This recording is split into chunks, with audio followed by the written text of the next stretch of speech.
A nosotros nos decían, tu problema es la homosexualidad porque es un defecto de carácter y es comparado como el alcoholismo y la drogadicción. Y de la misma manera podemos curarte. ¿Cuántos años Principalmente tenías? que yo tenía 15 años. Caminamos, buscamos, preguntamos a dónde ir. Quizá exista una respuesta a todas esas preguntas. O a lo mejor no y solo estamos disfrutando del viaje, en el cual vamos conociendo a diferentes personajes que caminan igual que nosotros. El rumbo está por definirse. Esto es Transeúnte.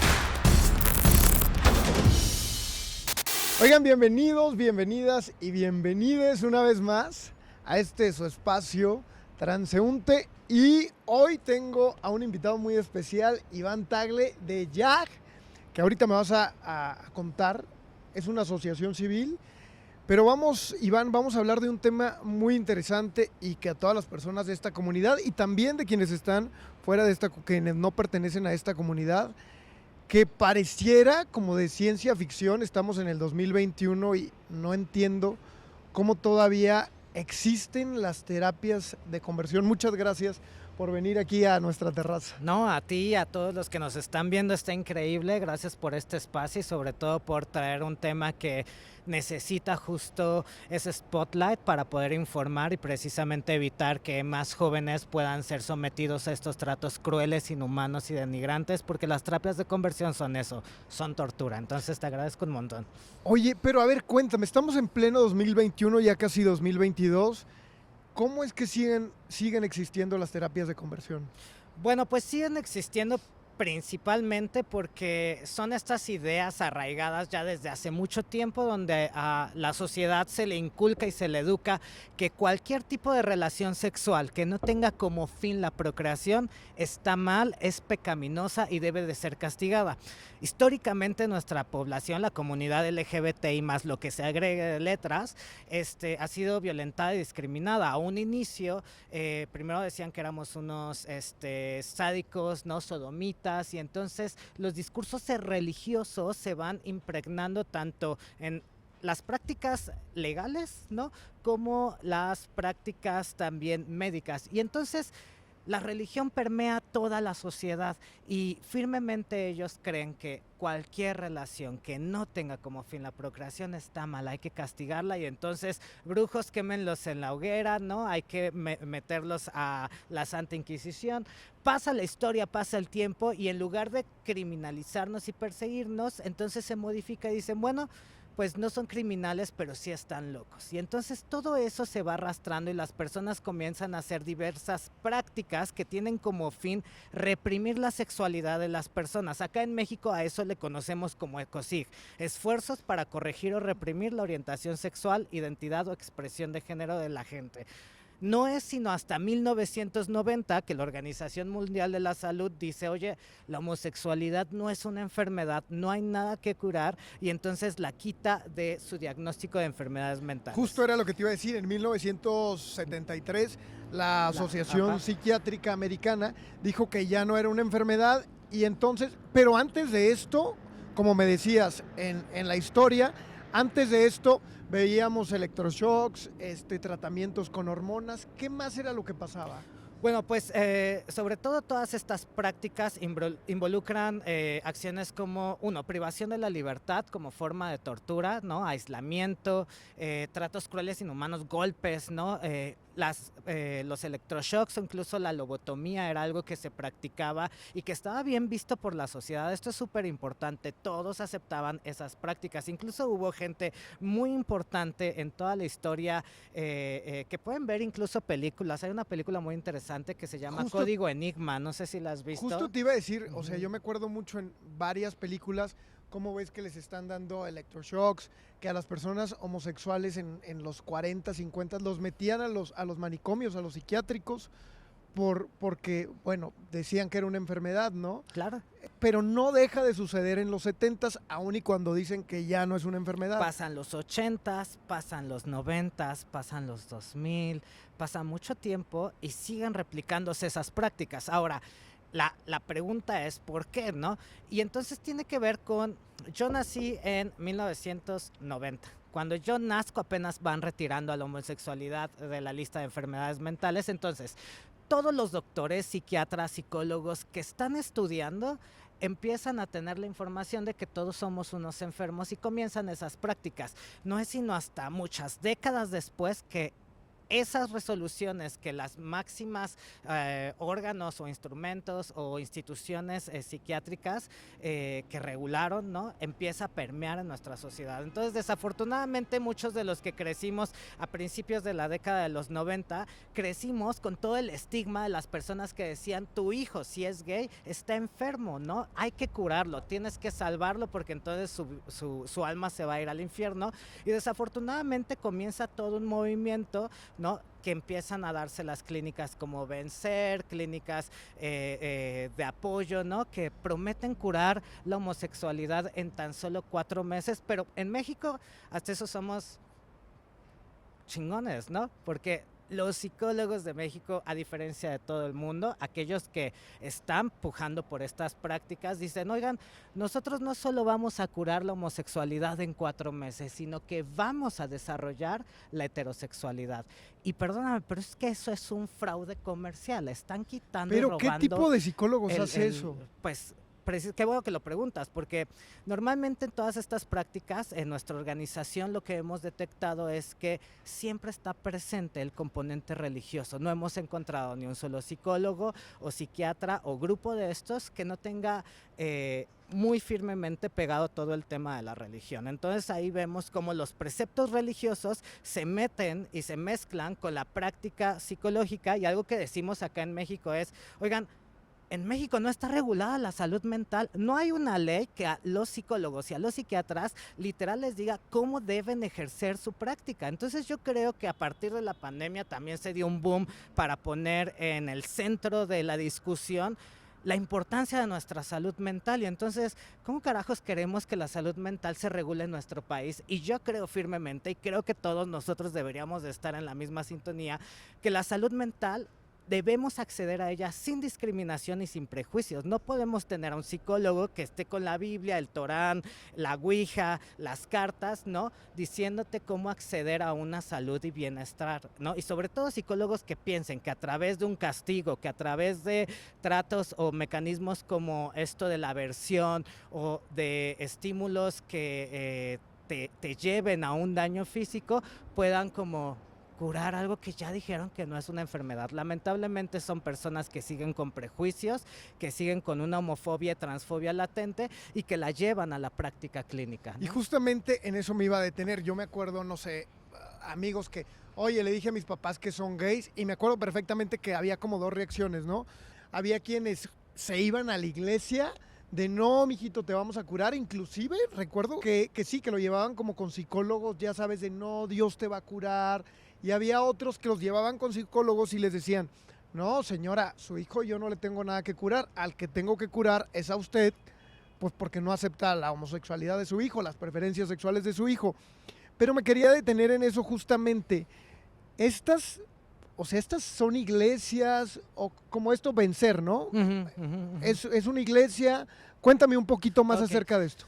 Pues podemos encontrar a estas personas que hacen estos ecosig o estas mal llamadas terapias de conversión, que es como se conocen más popularmente, y desafortunadamente nos encontramos que no necesariamente incluso son profesionales de la salud mental, es decir, no tienen ni siquiera a veces licencia. Puede ser desde la familia, puede ser desde el compadre, puede ser este tipo de lugares como sectas coach, ¿no?, donde tú ves y el grupo se llama Grupo de Apoyo y Superación Personal para la Felicidad, ¿no? Y entonces ahí el pensar es, claro, eres homosexual, eso está mal, eso te va a dar mucha tristeza en la vida, eso no te va a hacer exitoso, entonces cámbialo.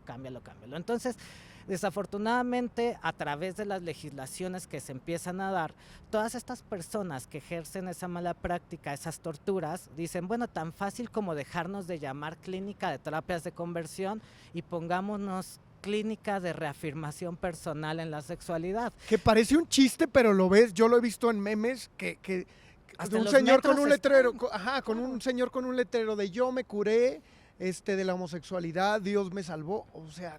Claro, y lamentablemente vemos esa oferta en todos los lados, y entonces eso nos hace decir, oigan, bueno, ¿y qué pasa? El problema es que son las y los jóvenes las principales víctimas de estas torturas, porque como tú dices, cuando alguien sale del closet, ¿qué buscamos cuando salimos del closet con nuestra familia? Aceptación, que nos quieran, que nos amen y nos respeten tal Y cual eso somos, está cabrón, ¿no? porque casi nunca pasa. Casi nunca pasa. Y Bueno, entonces, yo creo que las nuevas generaciones ya. un poco cada vez, depende mucho también del lugar, no es lo mismo estar hablando del norte de México a la Ciudad de México, Claro. Condesa, ¿no? O sea, cada uno tiene su bemol, pero algo importante de esto es que también las y los jóvenes comienzan a aceptar esas violencias porque piensan también que están mal. O sea, cuando tú vas conociendo tu sexualidad a los 15, 14 años y te llevan con alguien para que te oriente y te dice esa persona estás mal, te vives y creces así, ¿no? En mi particular experiencia yo lo viví así, yo también soy sobreviviente de una de estas prácticas como muchos de los chicos de la organización y toda mi vida pues estuve siendo reprimido por estas personas y a un inicio mi activismo era decirle a otras personas que yo ya me había curado, como el innombrable. Ah, que, o sea, tú les decías claro, yo me curé. Claro, eso era de los 15 a los 17 años. Entonces, todo eso porque literal te engañan y te coercionan y te torturan, es decir, cada vez que tú tienes una expresión, por ejemplo, si me siento con las piernas cruzadas, pues hay un golpe, hay un castigo. Y entonces, cada vez que tú te sientas con la pierna cruzada, te sientes incómodo después y O sea, no lo haces. O sea, es como, no hagas esto y te pego. Algo importante de estas prácticas es que siempre va a haber un castigo, ¿no? Y ese castigo básicamente es ese gran impulso que le sirve a la persona profesional de la salud para entonces que el paciente o la víctima cada vez que tiene un deseo o un sentimiento o atracción a personas de su mismo sexo, sientan aversión.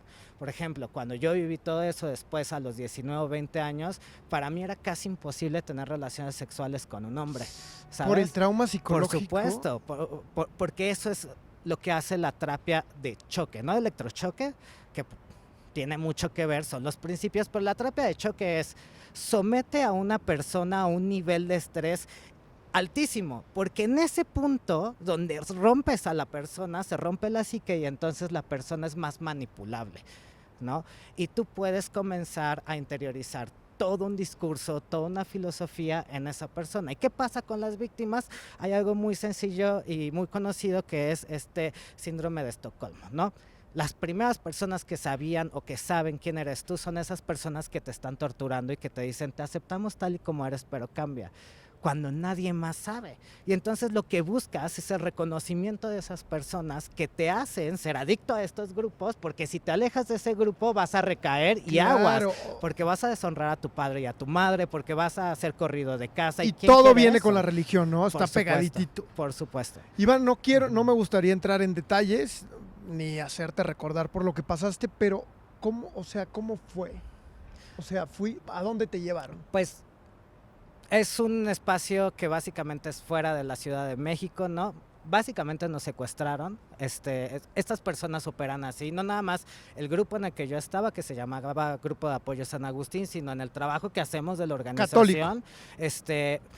Evangelista, o sea, ahí hay un tema de religión importante, pero sí, principalmente cristiano evangélico. Yo tenía 15 años, entonces te secuestraron, o sea, te fueron por ti a tu casa. Esas personas utilizan estos métodos, tienen también casas de seguridad que son como anexos y no nada más tratan a la homosexualidad, sino tratan también el abuso de sustancias a personas que son, no sé, violadoras, ¿no? O sea, te trataron como si tuvieras problema de drogas. Literal, y a los 15 años yo ni siquiera había tomado como una copa absolutamente de nada, pero ahí me doy cuenta justo de estos espacios y estos anexos y cómo operan las personas, es decir, a nosotros nos decían, tu problema es la homosexualidad porque es un defecto de carácter y es comparado como el alcoholismo y la drogadicción. Y de la misma manera podemos curarte, ¿no? Y entonces imagínate que metan a alguien a un anexo, sobre todo a las mujeres. ¿Y qué pasaba con las mujeres en estos anexos? Que por una cuestión de género les llamaban, quienes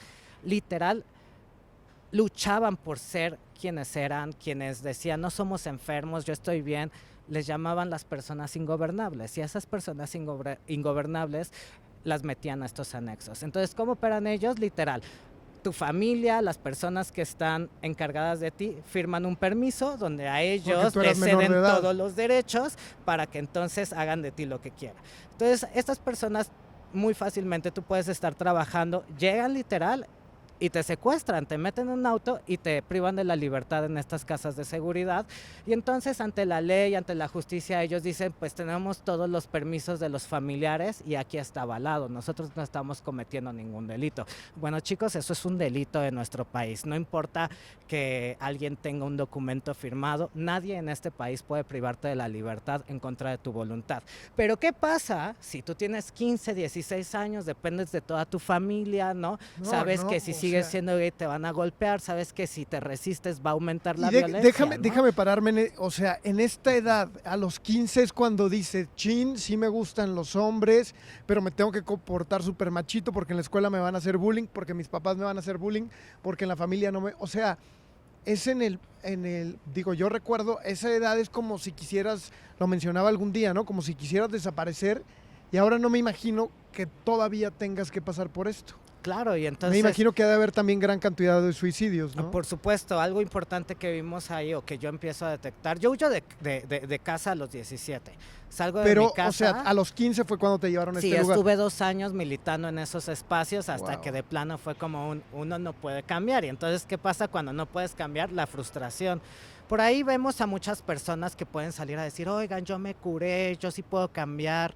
Esas personas que están en los medios de comunicación, estos ex-gays, es importante verlos. Esa parte de la palabra, ya ¿no? se pronuncian como ex-gays. Es importante ver que esas personas son víctimas y que en este momento ellos están pasando por un proceso y no hay que revictimizarlos, porque nadie habla qué pasa después de no haber encontrado esa cura, esa solución, la frustración y hasta el suicidio, claro, ¿no? Y entonces, en ese momento, cuando yo huyo de toda esta violencia, comienzo a vivir en situación de calle, precisamente huyendo de todo eso, fue como a encontrar un refugio de mi hogar. ¿Aquí en la Ciudad de México vivías? Sí, claro, tocaba el violín en los metros para poder mantenerme. En ese momento estaba estudiando ingeniería química petrolera en el Politécnico. Entonces imagínate, 17 años y haciéndome 2 horas a mi escuela tocando el violín en el metro para poder sobrevivir.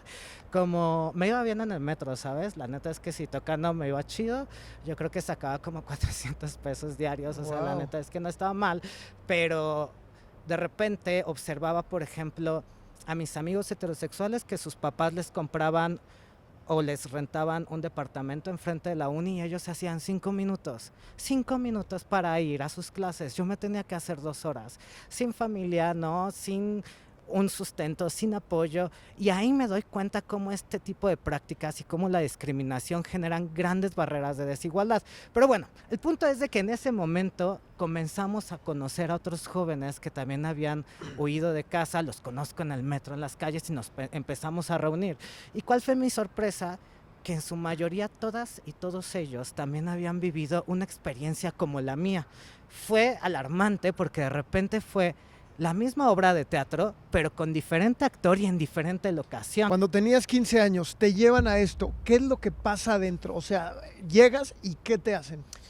Bueno, a ver, me privan de la libertad, me llevan así en un autobús como 2 horas de aquí, de la ciudad, y literal, lo primero que nos hacen somos como unas 40 personas en un autobús. Cuando nos bajan, el autobús tenía todas las ventanas tapadas y literal, tipo desierto, como si estuviéramos en Querétaro, en medio de la nada, y es ya se pueden ir, solo aguas en la noche con los coyotes, ¿no? Pues ¿a dónde corres? Y entonces nos ponen en una barraca donde no nos dejaron dormir durante varios días, no nos dejaban comer, y ellos básicamente nos amenazaron y nos dijeron, de aquí se va a ir quien realmente cambie, ¿no? Puedes estar todo el tiempo que quieras. Y entonces, pues, constante violencia psicológica, gritos, ¿no? Golpes. Trata de no dormir 3 días completos y sometido a estrés. El único momento en donde yo puedo cerrar los ojos es cuando me postran en el piso, ¿no? Durante horas, es decir, la frente estaba completamente en el suelo. Y pues imagínense toda la sangre que se te va a la cabeza de todo eso, y el único momento que puedes cerrar los ojos es ahí, y es ahí donde las personas comienzan a meter todos sus estigmas. Esas prácticas sí sirven. ¿Y de qué manera sirven? Cuando digo que sí sirven, esas prácticas sirven en tanto a que despersonalizan al individuo.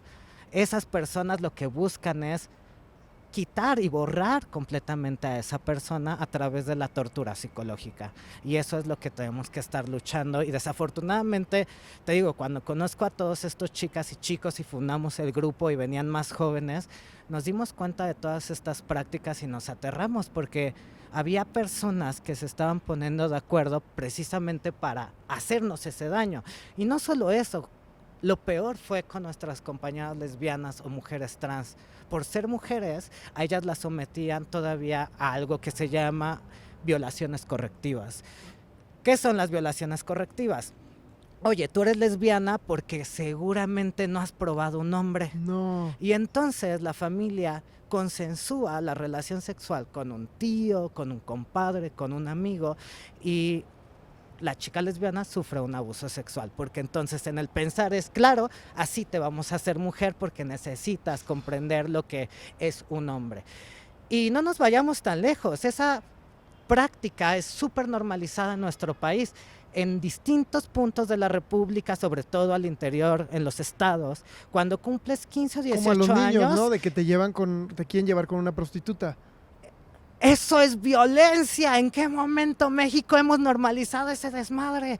¿Sabes? A ver. ¿Qué le dicen el bautizo? Claro, es la iniciación, no, ¿no? me acuerdo. O sea, No, yo me como- recuerdo tíos que de repente decían, oye, ¿y este niño ya hizo la primera comunión? Y tú así como de, pues sí, ya la hice, pero se están refiriendo a que tenga relaciones sexuales con una prostituta para probar tu hombría, ¿no? Y eso es la máxima violencia sexual que le puedes hacer a una persona. Porque ahora, ponlo en términos de las mujeres, ¿no?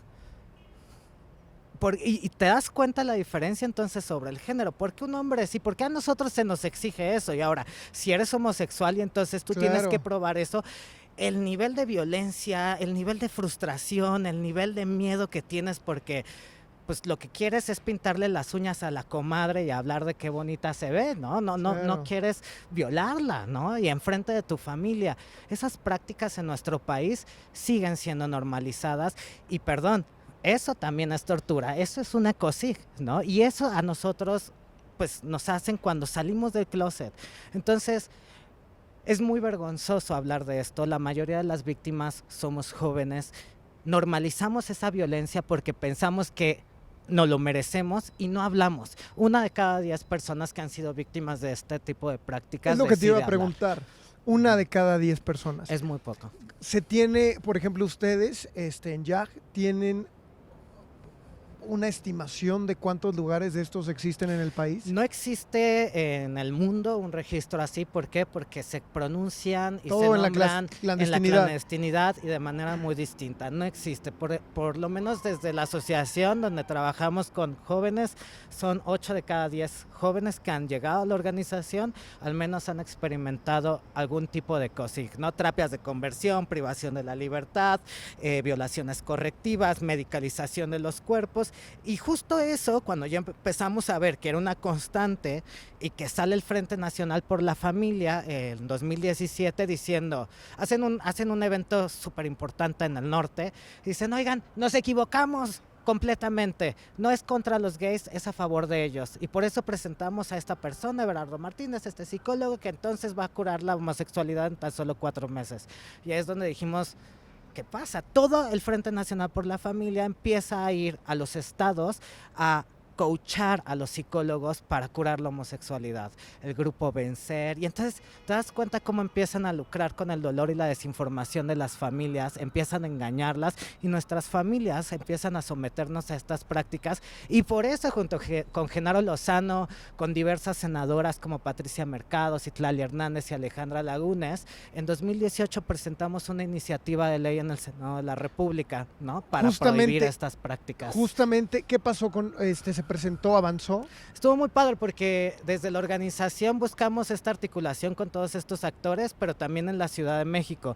Logramos algo importante, pusimos al mismo tiempo una iniciativa a nivel federal y a nivel local, precisamente para dividir el esfuerzo de los conservadores que estaban empujando por esto. Justamente te iba a preguntar, en julio de 2020 el Congreso de la Ciudad de México ya aprobó que esto fuera un delito, pero ¿qué pasa en los estados? ¿Todavía no es un delito?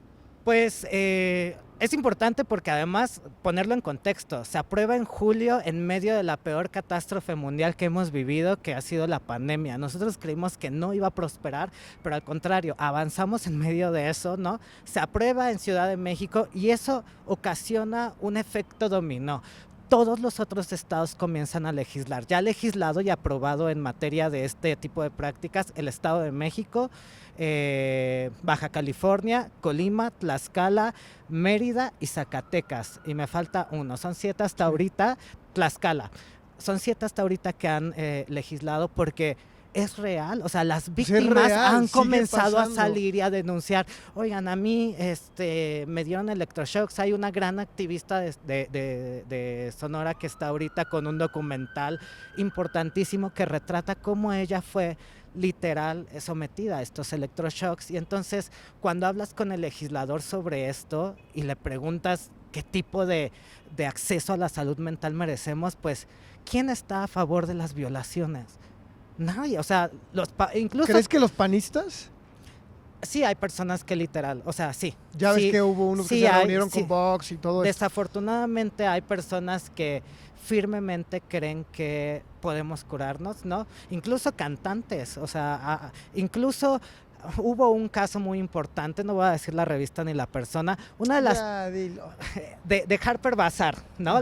Claro, sí lo vi. Sí. A ver, de las revistas más importantes de la moda en nuestro país, donde vemos un montón una chava que está en el mundo de la moda, digamos que la editora en jefa empieza a dar un discurso en redes sociales diciendo que sí se puede curar la homosexualidad, aleluya, aleluya, viva Dios y todo. ¿Qué pasó? Que todas las víctimas, cansadas de que nos patologicen, cansadas de lo que vivimos, cansadas de lo que nos pasó, dijimos nada que curar. Y esa mujer, así en menos de un mes, la corren de la editorial, ponen a una nueva, y esa persona nueva lo que hace es un artículo para hablar del peligro de estas prácticas, porque nuevamente en México todavía hay gente ignorante que piensa que sí somos unos enfermos. Oye, Iván, para cerrar, ¿qué le dirías a alguien que nos está viendo, a lo mejor un chavito, una chavita, un chavite, que no sabe qué hacer y que está atrapado y que la familia lo está obligando a esto? ¿Qué se puede hacer? Bueno, es importante que si estás viviendo algo así, busques ayuda, busques siempre una red y una familia. YAG México justamente es eso. YAG México es este proyecto donde pudimos transformar lo que nos pasó y nuestra venganza fue hacer cosas positivas, llenas de amor, de cariño, de apoyo. Pueden encontrarnos como @YAGMéxico en todas las redes sociales y por favor, pues si me estás viendo, no hay nada que curar, no estás enfermo, no estás mal y pues puedes construir todavía una familia que te apoye y te acompañe. Es súper importante que si estás en alguno de estos 7 estados que ya mencioné, denuncies, ¿no? Pero además de la denuncia puedas estar acompañado de organizaciones como nosotros que pues vamos de la mano con todas las sobrevivientes. ¿Qué es lo que hacen ustedes justamente? Pues básicamente depende mucho del caso, porque depende de qué tipo de COSIG hay, ¿no? Pero si hablamos de privación de la libertad, lo que nosotros hacemos es vincularnos directamente con los gobiernos locales, la Comisión de Atención a Búsqueda, la Comisión de Atención a Víctimas y la Fiscalía para lograr la extracción. Una vez que tenemos esta extracción, obviamente tiene que haber un acompañamiento importantísimo con la persona en todos los aspectos. Aunque sea menor de edad. Aunque sea menor, no, y sobre todo si es menor de edad, dar partes a las autoridades como el DIF, y ahí nuestro trabajo es tener que estar sensibilizando a todo el gobierno, porque nos ha pasado que lo sacan y lo revictimiza todavía el gobierno porque no sabe del tema, no saben que esto está pasando, o tal vez el fiscal, el juez, piensa que sí nos podemos curar, ¿sabes? Entonces, estas iniciativas de ley que ya han pasado, que es un logro de todas y de todes, solo son un banderazo más de salida para toda la lucha. Es apenas el inicio, porque lo que buscábamos con estas leyes, ya sabes que en México ninguna ley sirve, o sea, nuestro sistema de justicia está así del asco, pero una vez que un estado reconoce una ley, tiene toda la obligación de prevenir el delito y de garantizar la no repetición.